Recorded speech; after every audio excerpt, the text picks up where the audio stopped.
Uncle आन्टीहरूलाई बेलफास्टमा स्वागत छ। धेरै प्रणाम नमन। नमस्कार सम्पूर्णमा। अहिले हामी बेलफास्टको यो क्यास्टलमा जम्मा भएका छौँ। म विष्णु छेत्री पालपाली। मसँग अहिले गुरु हुनुहुन्छ। गुरुले आफ्नो सानो परिचय सहित हामी सुरु गरौँ। गुरु आफ्नो सानो परिचय आफै दिनु न। सबैजनालाई प्रणाम। म नेपालबाट आएको करिब 2 महिना जति भयो। म चाहिँ गुरुदेव पोषो अखण्ड युट्युबतिर गुगलतिर यहाँहरूले मलाई धेरै पत्ता लगाउन सक्नुहुन्छ। यहाँ अस्ति बेलफास्टमा यो नर्दर्न आयरल्यान्डको राजधानी बेलफास्टमा पोषोधाराको 1 दिवसीय ध्यान शिविर थियो। त्यसमा हाम्रो स्वामी सुभाष पोषोधारा सङ्घ नेपालको इन्टरनेसनल कोअर्डिनेटर पनि हुनुहुन्छ मा रमोला माको साथमा हामी आएको थियौँ। र हिजो डब्लिनतिर जाने अवसर मिल्यो। आयरल्यान्डको सदरमुकाम खुब सुन्दर हिजो मजा लियो। हामीलाई साथमा चाहिँ डाक्टर विद्या तिवारीले सपोर्ट गरिरहनु भएको छ यताउता लैजान। आज चाहिँ बिहानै हामी यो बेलफास्ट क्यासलमा छौँ। अति नै सुन्दर एरिया त सानो हो तर प्राकृतिक हिसाबले अति सुन्दर अति नै व्यवस्थित क्यासल देखिन्छ यो। र हामीलाई आतिथ्यताको लागि यहाँ लिएर आएर यो सहयोग गर्नुभएकोमा हाम्रो विष्णु छेत्री पालपाली हामी कल्पना लगायतको सिङ्गो बेलफास्ट टिमप्रति हामी ऋणी पनि छौँ। यहाँहरूलाई धेरै धेरै धन्यवाद व्यक्त गर्न चाहन्छु। म 3 दिन 4 दिनको ट्रिप सकेर आज हामी लन्डन फर्किँदैछौँ। फेरि बेलफास्ट आउने, बेलफास्टको मित्रहरूलाई ध्यान साधनाले उत्प्रेरित गरोस्।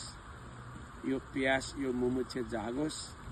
नोभेम्बरको 1, 2 र 3 बेलायतको कोभेन्ट्रीमा भव्य गहिरो ध्यान साधना हुँदैछ। यसपटकको करिब अन्तिम तर सबभन्दा गहिराईको साधना हुँदैछ। बेलफास्टबाट हाम्रो डाक्टर विद्या तिवारी, विष्णु छेत्री पालपाली लगायतको 4-5 जना मित्रहरूको सहभागिताको अपेक्षा पनि गरेको छु मैले। मसँग साथमा आउनुभएको हाम्रो सुभाष स्वामी मा रमोलालाई पनि धेरै धेरै धन्यवाद धन्यवाद गुरुजी। अनि हामीले बुझ्दाखेरि हामी कसरी बुझ्न सक्छौँ त? सानो छोटकरीमा भनिदिनु न। जिन्दगी भनेर हामीले सामान्य तरिका कसरी बुझ्न सक्छौँ त? हामीले यो योगा अथवा चाहिँ गुरुदेवको चरणमा पर्दा यसको 2टा पाटो। एउटा सांसारिक हिसाबले हेऱ्यो भने सुख र दुःखको टोटल घटनाको श्रृङ्खलाको नाम जन्मेदेखि मृत्युसम्म जो हाम्रो अनुकूलमा घटना घट्छ, प्रतिकूलमा घटना घट्छ। अनुकूल र प्रतिकूल घटनाको जोडको नाम हो जीवन। यति भनेपछि जीवन सकिन्छ। एउटा घटना सुखको आउँछ, एउटा घटना दुःखको आउँछ। यो सतहको कुरा गरे।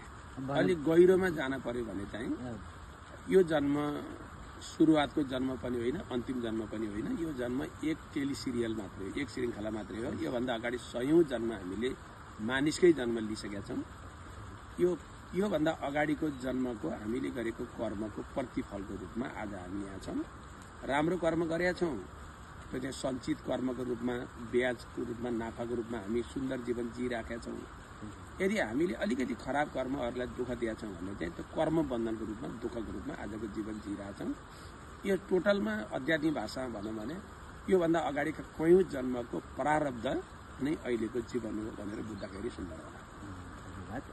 अनि फेरि हामीले अहिलेको जमानामा, अहिलेको यो विश्वमा धन सम्पत्ति भनेर हामीले यो पैसालाई मात्र अथवा चाहिँ कुनै सम्पत्तिलाई मात्र बुझ्ने गरेका छौँ। अहिलेको पिँढीले धन सम्पत्ति भनेको हजुरले कसरी लिनु भएको छ र हजुरले हामीलाई सानो तरिकाले भन्नुपर्दा कसरी दिन चाहनुहुन्छ? सन्त कबीर भन्नुहुन्छ, साई हमें इतना दीजिए जहाँ में कुटुम्ब समाऊं, साधु भूखा न जाए मैं भी भूखा न रहूं।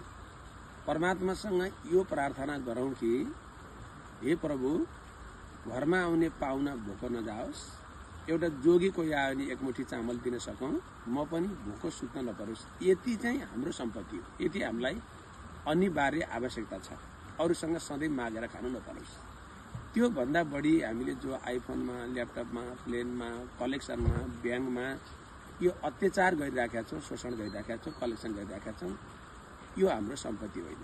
अर्थको 3वटा नियम हुन्छ। एउटा नियम हुन्छ खर्च गर्नु। पैसा जति मानिससँग कलेक्सन छ सबभन्दा पहिला त्यो सबै अर्थ खर्च गर्नुपर्छ। खर्चको लागि नै त्यो आर्थिक व्यवस्था मिलाइएको हो। दोस्रो अर्थको गति हुन्छ सेवा, दान धर्म। हाम्रो पूर्वीय सभ्यतामा त आफ्नो कमाईको 10% हाम्रो होइन, यो प्रभुको हो, गुरुको हो। यो गुरुलाई नै 10% हामीले सुम्पिनु पर्छ। त्यसैले अर्थको दोस्रो गति हो दान, सेवा।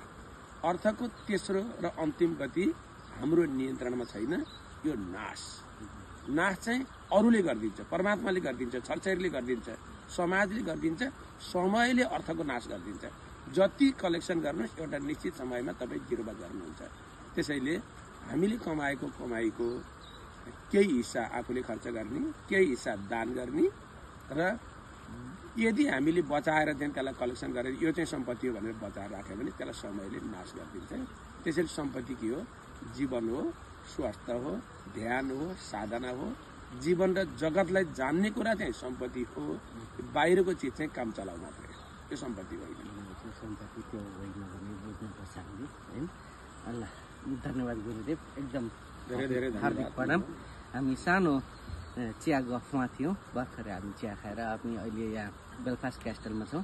सम्पूर्णलाई धेरै धेरै धन्यवाद गर्दै गुरुदेवहरूलाई पनि क्यामेरामा हुनुहुने हाम्रो सुभाष प्रभुलाई धन्यवाद। यहाँहरूलाई पनि मौका दिनुभयो यो क्यामेरामा कैद गर्ने, त्यसको लागि पनि यहाँहरू सबैलाई धन्यवाद।